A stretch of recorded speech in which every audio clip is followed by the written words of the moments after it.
Hi guys, तुमचं Ankita custom ह्या चॅनलवर पुन्हा एकदा खूप खूप स्वागत आहे। तर आज आपण एक शॉर्ट ड्रेस बनवणार आहोत। माझ्याकडे व्हाईट फॅब्रिक होता, सो प्लेन व्हाईट फॅब्रिक होता, तर मी त्याच्यावर फॅब्रिक पेंटिंग केलेली आहे। जर तुम्हाला फॅब्रिक पेंटिंगचे व्हिडिओ हवे असतील तर मला कमेंटमध्ये नक्की सांगा। तर पहिल्यांदा आपण वरच्या टॉपची कटिंग करून घेणार आहोत। तर त्यासाठी आपल्याला पहिल्यांदा मार्किंग करून घ्यायचे आहे। दोन्ही साईडला लेफ्ट आणि राईट साईडला 5-5 सेंटीमीटरवर मी मार्किंग करून घेत आहे आणि त्याच सोबत 1-1 सेंटीमीटरवर एक्स्ट्रा मार्किंग करून घेत आहे। जिथे आपण 5 सेंटीमीटरचा मार्किंग केलं आहे त्याच्या बाजूलाच आपल्याला 1 सेंटीमीटरचा मार्किंग करून घ्यायचं आहे। जसं मी व्हिडिओ दाखवत आहे अगदी तसंच। आता ते दोन्ही जे आपण मार्किंग केलेले आहे आता त्यांना आपण स्ट्रेट लाईनने ड्रॉ करून घेणार आहोत। जसं मी व्हिडिओ दाखवते अगदी तसंच तुम्ही सुद्धा करून घ्यायचे आहे मार्किंग, कारण आपल्याला मार्किंग असेल तर आपल्याला कपड्याला शेप द्यायला खूप इझी पडतं, कुठेही कमी जास्त कपडा होत नाही। सो त्यामुळे आपण पहिल्यांदा लायनिंग फॅब्रिकची मार्किंग करून कटिंग करून घेत आहोत आणि त्यानंतर आपण मेन फॅब्रिकवर जाणार आहोत। पहिल्यांदा आपल्याला लायनिंग फॅब्रिकची कटिंग करून घ्यायची असते, नंतर मेन फॅब्रिकची कटिंग। सो आता मी जसा शेप देत आहे तुम्ही सुद्धा तसा शेप द्यायचा आहे, ज्याप्रमाणे मी व्हिडिओ दाखवत आहे अगदी तसा। माझा खडू थोडासा लाईट आहे, मार्किंगसोबत आता आपण कटिंगसुद्धा करून घेणार आहोत फॅब्रिकची। जे आपली लायनिंग फॅब्रिक आहे त्याचा वरचा जो टॉप आहे त्याची आता आपण कटिंग करून घेणार आहोत। ज्याप्रमाणे आपण मार्किंग केली आहे त्याचप्रमाणे आपण कटिंगसुद्धा करून घेणार आहोत। व्हिडिओत दाखवते अगदी तसंच तुम्हाला कटिंग करायचं आहे। पहिल्यांदा आपण लायनिंग फॅब्रिकची कटिंग करून घेणार आहोत। जसा शेप आपण दिलेला आहे अगदी तसाच कटिंग करून घ्यायचं आहे आणि असेच खूप व्हिडिओ मी अपलोड केलेले आहेत माझ्या यूट्यूब चॅनलला, तुम्ही जाऊन बघू शकता। आणि लायनिंगचा जो फॅब्रिक असतो त्याच्यावरच आपल्याला एक्स्ट्रा मार्जिन ठेवून कटिंग करून घ्यायचा असतो फॅब्रिक। सो आता आपली पूर्णपणे वरच्या टॉपची कटिंग झालेली आहे, तुम्ही बघू शकता। आता आपण बॅक पार्टची मार्किंग करून घेणार आहोत। बॅक पार्टला मी लेफ्ट आणि राईट दोन्ही साईडला मी 5-5 सेंटीमीटरवर मार्किंग करून घेत आहे। जसं आपण पुढच्या भागाला मार्किंग केलेली 5-5 सेंटीमीटरवर, सेम तसंच आता आपल्याला बॅक पार्टला सुद्धा 5 सेंटीमीटरवरच मार्किंग करून घ्यायचं आहे आणि स्ट्रेट लाईन ड्रॉ करून घ्यायची आहे, कारण की आपल्या बॅक पार्टला सुद्धा दोन्ही साईडला टक्स येतात। सो जसं मी दाखवते तसं तुम्हाला सुद्धा मार्किंग करून घ्यायचं आहे आणि साईडला पाऊण इंच म्हणजे पाऊण सेंटीमीटर आपल्याला टक्ससाठी मार्किंग करून घ्यायचं आहे। आता आपली ती बॅक पार्टची मार्किंग झाली। आता आपण पुढच्या टॉपची जे आपल्या स्लीव्स येईल त्याची मार्किंग करून घेणार आहोत। आर्म होल माझे 18चे आहेत, तर सो त्या हिशोबाने मी 2.5 सेंटीमीटरवर उंची आणि 2.5 सेंटीमीटरवरच रुंदी मी ठेवत आहे आणि बाकीचं जे मेजरमेंट आहे ते आपल्या स्लीव्समध्ये येतं। सो आपल्याला इकडे फक्त 2.5 सेंटीमीटरवर मार्किंग करून थोडासा गोलाकार देऊन आपल्याला आर्म होलचा शेप देऊन घ्यायचा आहे। दोन्ही साईडला आपल्याला जे आपले दोन्ही साईडचे लेफ्ट आणि राईट साईडचे जे पार्ट्स आहेत त्यांना आपल्याला आर्म होलचा शेप द्यायचा आहे। जसा मी व्हिडिओ दाखवत आहे अगदी सेम तसंच तुम्हाला सुद्धा करून घ्यायचं आहे। आता त्याचप्रमाणे आता आपण बॅक पार्टला सुद्धा आर्म होलचं कटिंग करून घेणार आहोत। सेम 2.5 सेंटीमीटरवर लांबी आणि 2.5 सेंटीमीटरवर रुंदी असंच आपल्याला ठेवायचं आहे आणि बाकीचं मेजरमेंट आपलं स्लीव्समध्ये येणार, जे आपले पफ स्लीव्स आहेत त्याच्यामध्ये येणार। मी पुढचा पार्ट आहे तेच ठेवून आता मी कटिंग करून घेत आहे, कारण की हे जसं माप आपण कटिंग केलेलं आहे ते अगदी सोपं पडतं।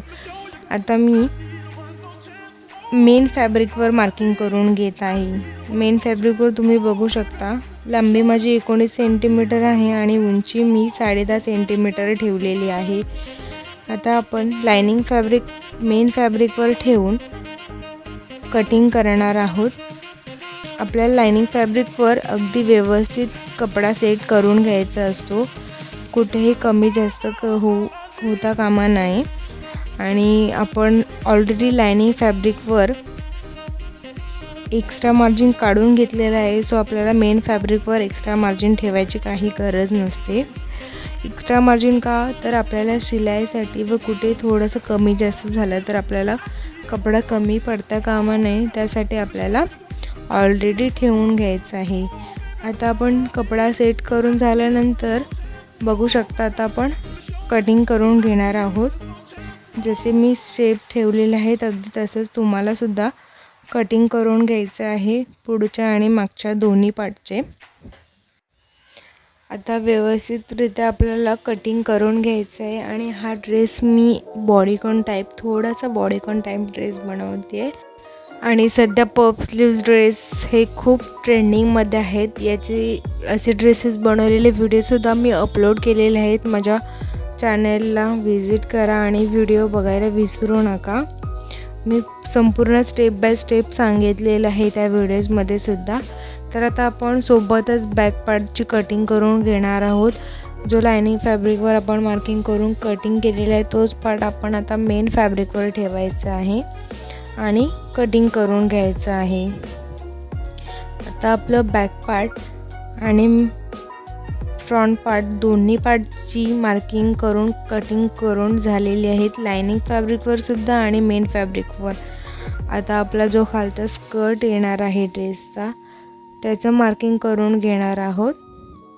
ज्याप्रमाणे मी व्हिडिओत दाखवते त्याप्रमाणे मी कंबरची रुंदी 19 सेंटीमीटरवर मार्किंग केलेली आहे पूर्णपणे। आणि तो 4 फोल्डवर ठेवून एक त्याला थोडासा वाकडा शेप देते आहे, ज्याप्रमाणे व्हिडिओत दाखवत आहे तसंच तुम्हाला सुद्धा शेप देऊन घ्यायचा आहे। आणि जी माझी कंबर आहे त्याचं मी 19 सेंटीमीटर ठेवलेलं आहे।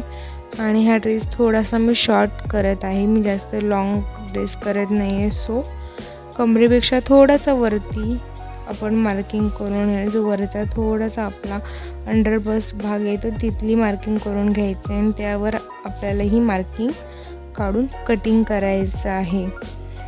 आता आपण मेन फॅब्रिकवर कटिंग करून घेणार आहोत आणि सोबतच आपला त्यासाठी लायनिंग फॅब्रिकसुद्धा आपण कटिंग करून घेणार आहोत। लायनिंग फॅब्रिकवर सुद्धा आपल्याला सेम कटिंग करून घ्यायचं आहे। आणि जो मेन फॅब्रिक आहे त्याच्यापेक्षा आपलं जो लायनिंग फॅब्रिक आहे तो थोडासा छोटा कटिंग करायचा असतो, कारण की तो आपल्या मेन फॅब्रिकच्या खाली दिसता कामा नये म्हणून त्याला थोडंसं जास्त शॉर्ट करायचा असतो। तुम्ही बघू शकता अशाप्रमाणे तुम्हाला कटिंगसुद्धा करून घ्यायचं आहे। आणि जसं आपण मेन फॅब्रिक कटिंग केलेलं आहे तसंच आपल्याला लायनिंगसुद्धा कटिंग करून घ्यायचं आहे। आणि खालचं जर आपला कपडा खालीवर असेल तर तो आधी स्ट्रेट करून घ्यायचा आहे। आता आपलं स्लीव्सचं स्कर्ट आणि आपले जो वरचा भाग बॉटम पार्ट आहे त्याचीसुद्धा कटिंग झालेली आहे। आणि एक्स्ट्राच्या ज्या पट्ट्या वगैरे लागतात त्याचीसुद्धा आपण कटिंग करून घेतलेली आहे, बघू शकता तुम्ही। आणि आता आपण स्टिचिंगकडे जाणार आहोत। पहिल्यांदा आपण हे सगळे पार्ट्स आहेत जे आपले ते स्टिचिंग करून घेणार आहोत। जो आपला वरचा टॉप येईल ते स्टिचिंग करून घेणार आहोत। आता मी व्हिडिओमध्ये तुम्हाला स्टिचिंगसुद्धा दाखवत आहे। स्टिचिंगसुद्धा तुम्हाला नीट करायची आहे, बघू शकता। अशा प्रकारे आपल्याला संपूर्ण म्हणजे जेवढे आपला बॅक पार्ट फ्रंट पार्ट आहे तेवढ्यांची स्टिचिंग करून घ्यायची आहे। आता मी पूर्ण स्टिचिंग करून घेतलेली, जसं मी तुम्हाला दाखवलं आहे तसंच तुम्हाला सुद्धा स्टिचिंग करून घ्यायचं आहे। आता तुम्ही बघू शकता मी पूर्ण बॅक पार्ट आणि फ्रंट पार्टची कटिंग करून घेतलेली आहे। आता हे पार्ट्स आपल्याला जॉईन करून घ्यायचे आहेत, जसं मी दाखवते अगदी तसं। आता जसं मी व्हिडिओत दाखवते तसे तुम्हाला पार्ट्स जॉईन करून घ्यायचे आहेत। पार्ट्स जी कोणती डावी आणि कोणती उजवी बाजू आहे ते तसं बघून आपण पार्ट संपूर्ण जॉईन करून घेणार आहोत। आता आपले पार्ट्स जॉईन करून झालेले आहे, तुम्ही बघू शकता। आता त्याचसोबत आपण जे बॅक पार्टला टक्ससाठी मार्किंग केलेली होती ते सुद्धा टक्स आपण स्टिच करून घेणार आहोत। आणि मी अगदी सोपी पद्धत सांगत आहे तुम्हाला। ड्रेस कटिंग आणि स्टिचिंग दोन्हीसुद्धा मी अगदी सोप्या पद्धतीने तुम्हाला सांगत आहे, जेणेकरून तुम्हालासुद्धा लवकर लक्षात येईल। तर आता आपलं मागची टक्ससुद्धा स्टिच करून झालेली आहेत। आता आपलं वरचा जो पार्ट आहे तो आणि मागचा जो पार्ट आहे, बॅक पार्ट फ्रंट पार्ट दोन्ही पार्ट आपले स्टिचिंग करून झालेले आहेत। आता आपण मागच्या आणि पुढच्या दोन्ही पार्टची पायपिंग करून घेणार आहोत। जसं मी व्हिडिओत दाखवते तसा कपडा फोल्ड करून आपण शिलाई मारून घ्यायची आहे। तुम्ही बघू शकता मी कशा प्रकारे शिलाई मारलेली आहे। आणि हा कॉटनचा कपडा आहे, त्यामुळे अगदी व्यवस्थित पायपिंग होते। आता आपण स्लीव्स रेडी करणार आहोत। स्लीव्स हे माझे पफ स्लीव्स आहेत, सो आपल्याला त्यासाठी भरपूर प्लेट्स पाडायचे आहेत। त्यासाठी स्लीव्सचा कपडा आपल्याला थोडा जास्त मोठा घ्यायचा असतो, जेणेकरून आपले पफ स्लीव्स येतील। आता तुम्हाला जसं दाखवते अगदी तसेच तुम्हाला प्लेट्स पाडून घ्यायचे आहेत। व नंतर जो आपला दंडाचा घेर आहे तिथे मी इलास्टिक लावत आहे। इलास्टिक लावण्याने कसं आपला पफ स्लीव्स अगदी व्यवस्थित शेप दिसतो। आणि जो आपण इलास्टिक लावतोय तो शिलाई मारताना थोडा ताणून घ्यायचा असतो। जेवढा ताणता येईल तेवढा ताणून घ्यायचा व मग त्याला स्टिच करून घ्यायचं। जसं आता तुम्ही बघू शकता मी व्हिडिओत दाखवते, त्याचप्रमाणे तुम्ही सुद्धा करायचं आहे। आता आपण संपूर्ण इलास्टिक जॉईन करून झालेलं आहे। आता बघू शकता तुम्ही स्लीव्स कसे आलेले आहेत। स्लीव्स अतिशय सुंदर दिसत आहेत आणि असे स्लीव्स खूप ट्रेंडिंगमध्ये आहेत सध्या। आता आपण फायनल जो बॉडी पार्ट असतो आपला तो स्टिच करून घेणार आहोत। मी वन साइड जॉईन केलेली आहे, त्याचप्रमाणे तुम्हाला सुद्धा जॉईन करून घ्यायचं आहे। बॅक पार्ट आणि फ्रंट पार्ट दोन्ही जॉईन करून घ्यायचे आहेत। आणि त्यानंतर आता आपण आपला जो लायनिंगचा फॅब्रिक आहे त्याला मार्जिन जे आपण ठेवलेलं आहे त्या खाली आपण पायपिंग करून घेणार आहोत। आता आपली लायनिंगची जी पायपिंग आहे ती झालेली आहे। आणि आता मी जो आपला स्कर्टचा पार्ट आहे तो सुद्धा स्टिच करून घेतलेला आहे, तुम्ही बघू शकता। आता आपला लायनिंग फॅब्रिक आपल्या स्कर्टचं आणि स्कर्टचा मेन कपडा आपण जॉईन करून घेणार आहोत। व्हिडिओमध्ये दाखवते त्याचप्रमाणे तुम्हाला लायनिंग फॅब्रिक आणि मेन फॅब्रिक जॉईन करून घ्यायचं आहे स्कर्ट पार्टचा। आणि आता सोबतच आपला फायनल ऑलमोस्ट ड्रेस स्टिच करून झालेला आहे। आता मी फायनल स्टिचिंग करत आहे ड्रेसची। संपूर्ण ड्रेसची आता आपण फिटिंग करून घेणार आहोत, जशी आपली साईज आहे त्याप्रमाणे। तुम्ही बघू शकता कशा प्रकारे मी स्टिच करून घेत आहे। आणि बॉटम पार्ट आणि स्कर्ट पार्ट नेहमी इक्वल आहे की नाही हे बघून घ्यायचं आहे व त्यानंतर स्टिचिंग करून घ्यायचं।